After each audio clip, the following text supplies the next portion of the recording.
এ দুনিয়ার মানুষ তোমরা জেনে নাও, কিয়ামতের কঠিন ময়দানে সর্বপ্রথম যেই তোমাকে প্রশ্ন করা হবে সেটা হবে নামাজ সম্পর্কে। সেই জন্য দুনিয়াতে যারা নামাজি আছো, দুনিয়াতেও তোমরা সুখী, আখিরাতেও সুখী। তোমরা যারা দুনিয়াতে নামাজি আছো, তোমরা দুনিয়াতেও ধনী, আখিরাতেও ধনী। তোমরা যারা দুনিয়াতে নামাজি আছো, তোমরা দুনিয়াতেও সুখী, আখিরাতেও সুখী।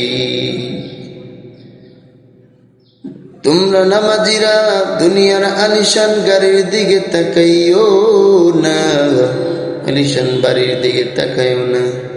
এর চেয়ে উত্তম আলিশান গাড়ি আর বাড়ি তোমাদের জন্য রব্বে কারীম রেডি করে রাখছে।